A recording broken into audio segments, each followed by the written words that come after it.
हाँ जी, पहले 3 प्रिंसिपल लिख रहे हैं, है ना? उनका आपको लिखना है पहले सिर्फ, फिर मैं बताऊँगा क्या मतलब है। सबसे पहले बाय एंड फोर्स, स्पेलिंग आप चेक कर लें।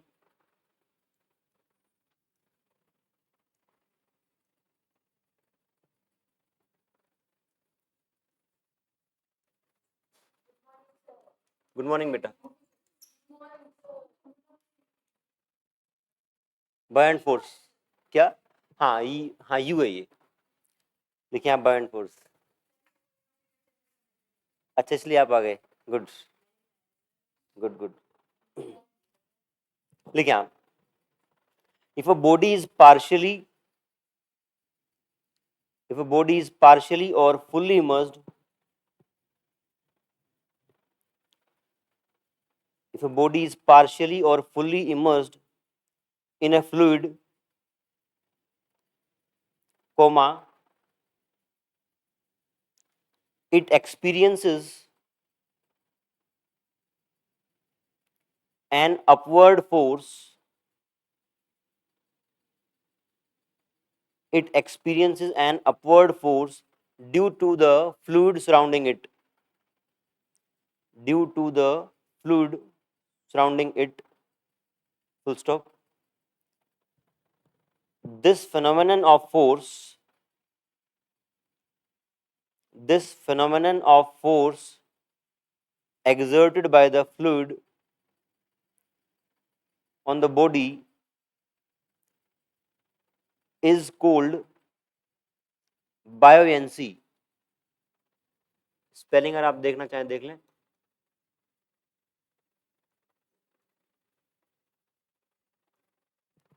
is called buoyancy, and the force is called,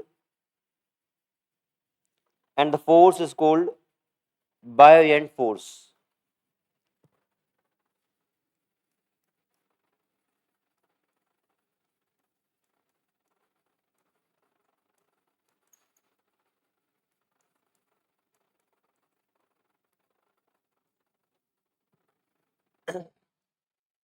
second है Archimedes principal.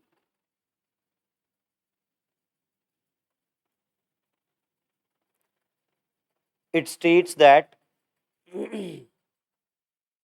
Archimedes principle, it states that upward buoyant force, on a body is partially or totally immersed in a fluid is equal to the, a body that is partially or fully or totally immersed in a fluid is equal to the weight of the fluid displaced by it.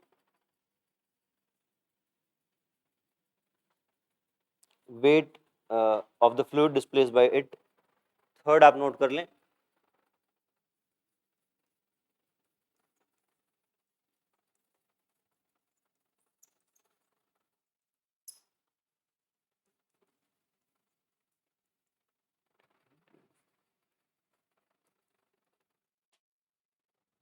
Principle of flotation, इसका मतलब है अगर आपका एक liquid है, उसकी density rho L है, और एक ऑब्जेक्ट है जो आप इसके अंदर डालेंगे, उसकी डेंसिटी रो है।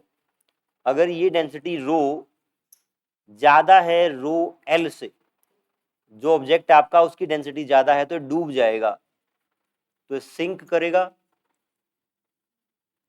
और अगर rho is less than rho L तो ये फ्लोट करेगा।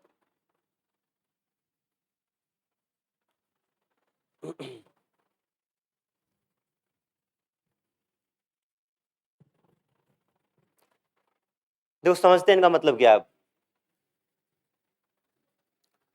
क्लास 9th में एक एक्सपेरिमेंट आता है, आपने किया है कि नहीं किया मुझे नहीं पता, पर अब कर सकते हैं आप, बड़ा अच्छा एक्सपेरिमेंट है। ये एक कंटेनर है जिसमें कोई लिक्विड फिल्ड है, रो एल डेंसिटी है,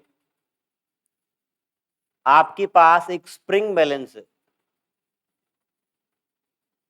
जिससे आप वेट मेजर करते हैं, और इसके नीचे आपने एक पत्थर या कोई भी ऑब्जेक्ट लटका रखा है।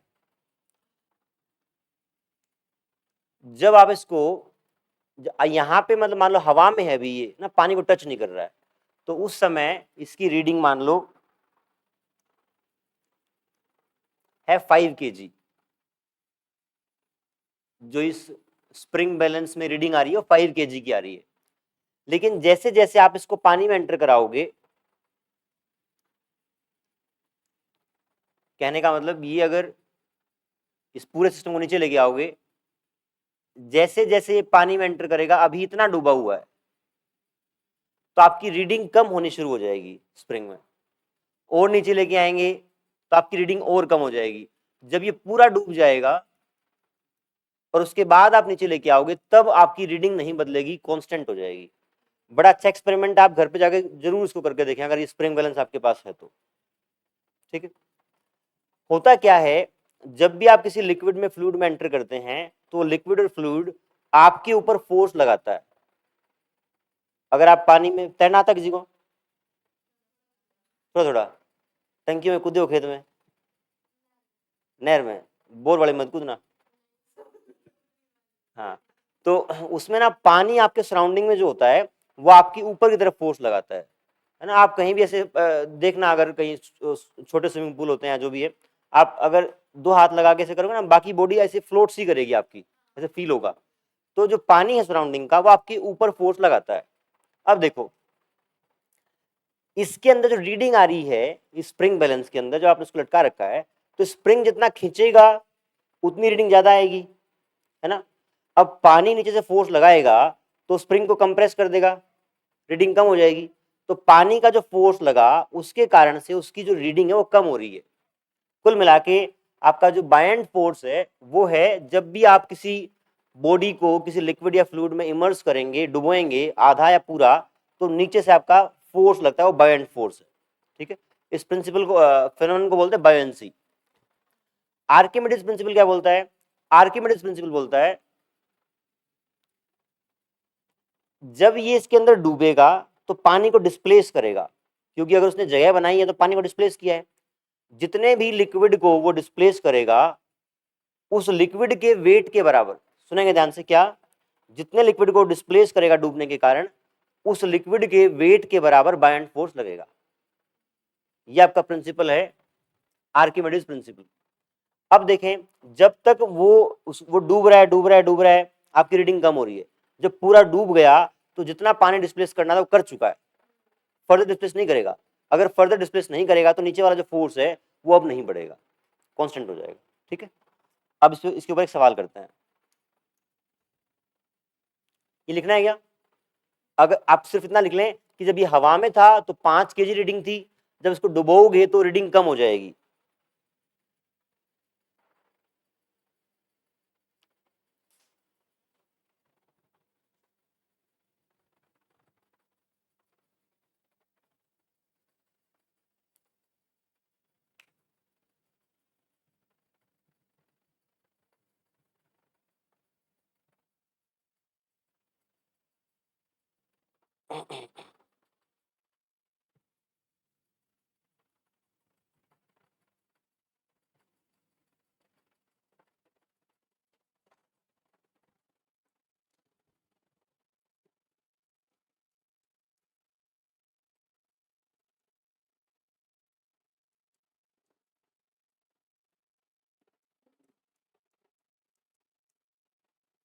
आपके पास एक क्यूब टाइप बॉडी है,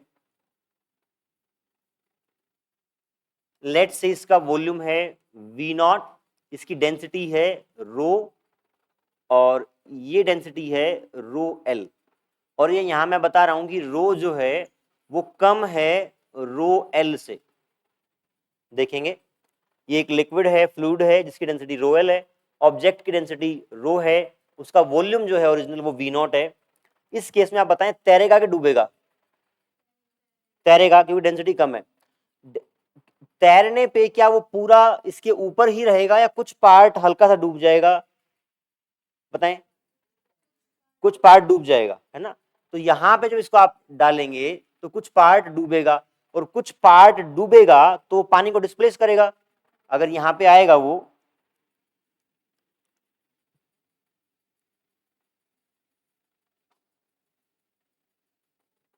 पानी को डिस्प्लेस करेगा। कितना पानी डिस्प्लेस किया? लेट से इतना डूब गया है तो इतना पानी डिस्प्लेस किया होगा, हाँ कि ना? ठीक है,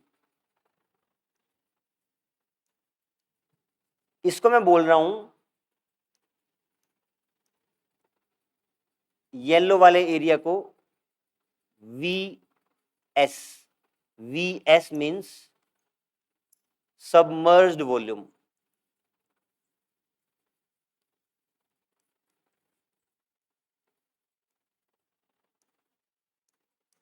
वी नोट क्या थी? ओरिजिनल वॉल्यूम या कंप्लीट वॉल्यूम।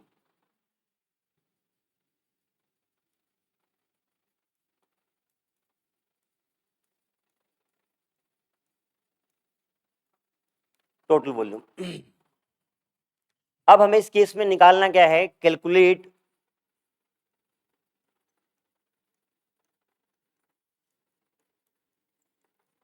सबमर्ज्ड वॉल्यूम कितनी है, ये हमें निकालना है। ठीक है, कि कितनी वॉल्यूम डूब जाएगी जब ये रेस्ट में रहेगा। जब आपने इसको यहाँ पे छोड़ दिया, आपको पता है तैरेगा, तो तैरने के बाद ये रेस्ट में आ जाएगा, जितना डिस्प्लेस करना है कर दिया। उस समय इसके ऊपर नेट फोर्स कितना लगेगा? एक आपने ऑब्जेक्ट को पानी में डुबोया, मतलब डाल दिया, और वो कुछ टाइम बाद डिस्प्लेस करके रेस्ट पे आ गया, तो उस ऑब्जेक्ट के ऊपर नेट फोर्स कितना लगेगा? 0, क्योंकि रेस्ट पे है। अब बताएं इसके ऊपर कौन से फोर्स लग रहे होंगे? हाँ जी, एक उसका वेट लग रहा होगा, और दूसरा सराउंडिंग का पानी लग रहा है, उसने उसको बैलेंस किया, एफ बायोंट। अब इस एफ बायोंट को निकालने की कोशिश कर रहा हूं मैं। सबसे पहला पॉइंट, ये जो 4 स्टेप हैं ये आपको बिल्कुल ध्यान से सुनने हैं और इसको ध्यान रखना है ऐसे कैसे।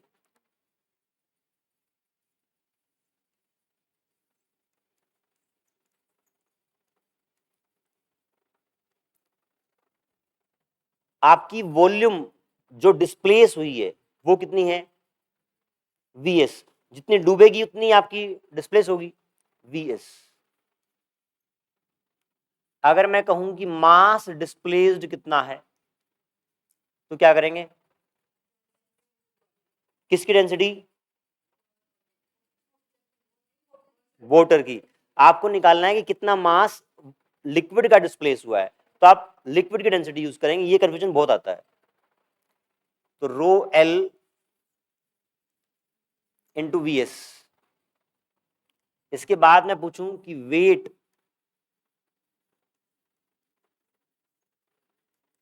वेट डिस्प्लेस कितना होगा?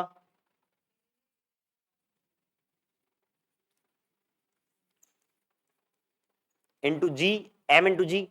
तो आपका जो प्रिंसिपल बोलता है जितना आपका लिक्विड का वेट डिस्प्लेस होगा उतनी ही बायोंट फोर्स लगेगी। तो this is equals to buoyant force, F B equal to rho L V S into G. This is buoyant force. अगर निकालना है अब mg वाले फोर्स को भी, अगर मैं उस फॉर्म में लिखना चाहूं तो क्या मैं लिख सकता हूं? Density of object into volume of object, density of object into volume of object will be mass of object into g, this is weight force। तो वेट फोर्स आपका बायोंट फोर्स के बराबर है। आप F B equal to M G करेंगे और वो expression लिखेंगे rho L V S G, ये आपका रो वी नॉट जी, जी से जी कैंसिल हो जाएगा।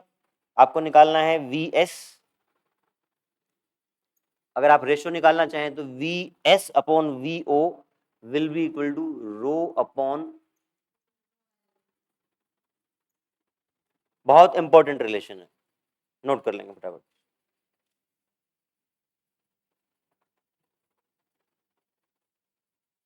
ये 3 स्टेप बहुत इंपॉर्टेंट है।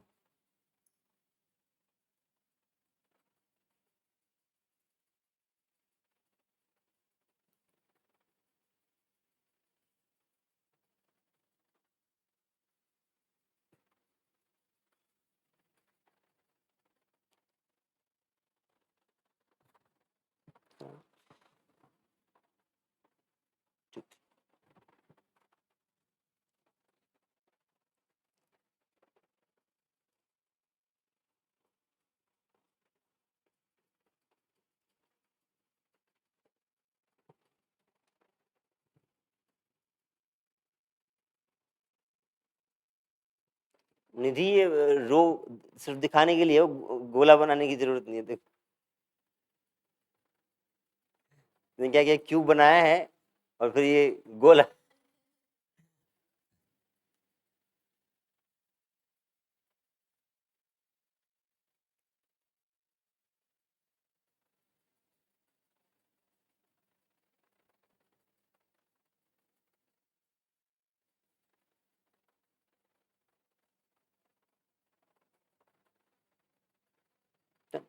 आप इसे नोट कर लेना। Next is apparent wait.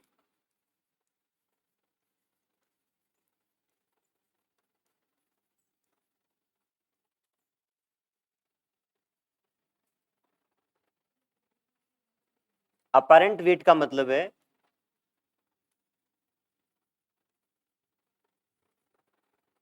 एक स्प्रिंग बैलेंस से एक ऑब्जेक्ट को आपने लटका रखा है हवा में, इसका वेट W है इन एयर। एयर में इसका वेट W है। अगर आप सेम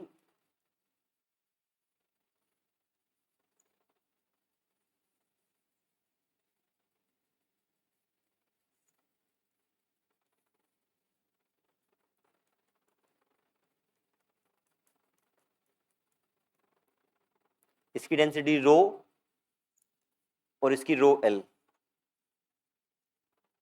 आपने कंप्लीटली इमर्स किया है, अगर कंप्लीटली डूबा है तो इसकी डेंसिटी ज्यादा ही रही होगी। आपने एक भारी ऑब्जेक्ट को स्प्रिंग बैलेंस से जोड़ के पानी में डुबोया है, तो rho is greater than rho L in this case. Rho आपका बड़ा है। क्या इस केस में जो रीडिंग आएगी स्प्रिंग की वो अलग आएगी? सोच लें आराम से। जब आपने हवा में लटकाया उसको तो आपकी वेट की रीडिंग कुछ W आ गई, W वेट है। जब इसको आपने पानी में डुबोया तो पानी नीचे से फोर्स लगाएगा, अलग आएगी। तो आपकी जो अलग आएगी यहां पे, उसी को आप बोलेंगे W डैश। ये अपारेंट वेट है, जो रीडिंग अब आएगी, जो विजिबल रीडिंग है।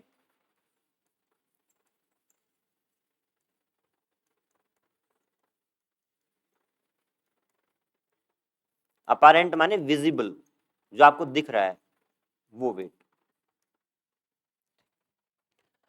अब जो भी इसके अंदर रीडिंग आएगी, बहुत ध्यान से देखेंगे, अगर इस ऑब्जेक्ट का मैं FBD बनाऊं तो ऊपर टेंशन लगेगी, नीचे इसका वेट लगेगा जो कि mg के बराबर होगा, या फिर आप कहें V0 रो g के बराबर रहेगा, इसका वेट रहेगा। इस नीचे वाले जो स्ट्रिंग है उसके अंदर जितनी टेंशन होगी उतनी ज्यादा रीडिंग आएगी। जब नीचे पानी ने फोर्स लगा दिया, अब मैं इसका FBD बनाऊं तो इसका FBD आपका, एक तो इसका वेट, खुद का जो एक्चुअल वेट है वो तो इसके बराबर ही रहेगा, V0 रो जी, एक्चुअल वेट इसका है। इसके अलावा जो ऊपर टेंशन फोर्स लगा, जो ये धागा लगाएगा, अब वो टेंशन अलग होगी T डैश, और इसके अलावा एक और फोर्स लगेगा ऊपर की तरफ FB, और FB की वैल्यू यहां पे क्या होगी? अगर आप 3 स्टेप में लिखना चाहें, इस केस में आप बताएं ओरिजिनल वॉल्यूम इसकी V0 है या टोटल वॉल्यूम V0 है, वॉल्यूम डिस्प्लेस्ड कितनी होगी? पिछले वाले केस में वो हल्का था तो पूरा उसने डिस्प्लेस नहीं किया था, यहाँ भारी है तो पूरा अंदर एंटर करेगा तो पूरा वॉल्यूम डिस्प्लेस करेगा। Volume displaced is V nought. Mass displaced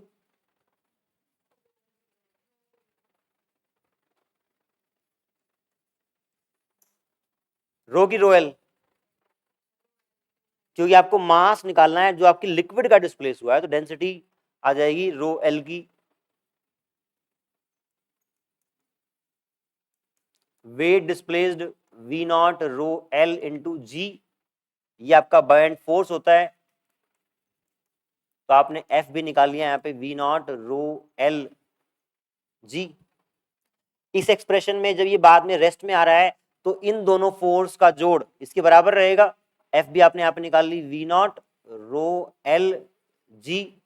अब आप T dash plus F B equal to M G कर दें, वैल्यूज पुट कर दें। F B is V not rho L G, और ये आपका हो गया V not rho G. Plus आएगा, कहाँ प्लस आएगा?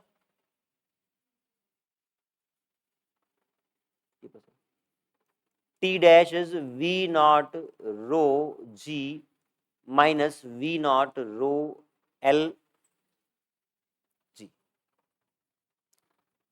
अगर मैं यहां पर कॉमन निकाल लूं V not rho G 1 minus rho L by, नहीं रो जी नहीं,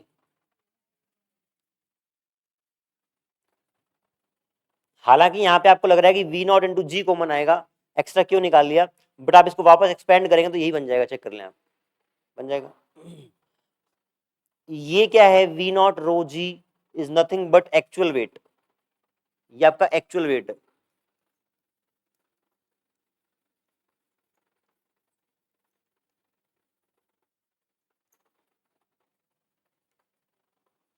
और आपको पता है जितनी टेंशन आएगी, सुनेंगे ध्यान से निधि, टेंशन अब अलग आई है तो टेंशन के कॉरस्पॉन्डिंग ही रीडिंग आएगी, तो टेंशन ही आपका क्या है? अपारेंट वेट है,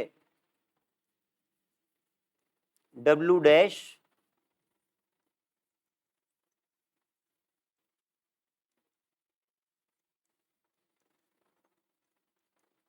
अपारेंट वेट। अब इस एक्सप्रेशन को मैं सिंपली लिख सकता हूं, apparent weight equal to actual weight 1 minus rho L by rho, this is your formula.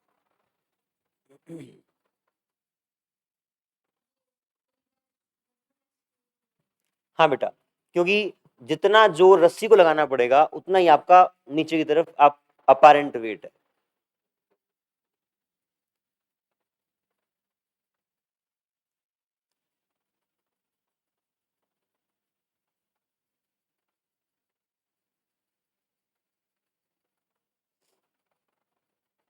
इतना ही करते हैं।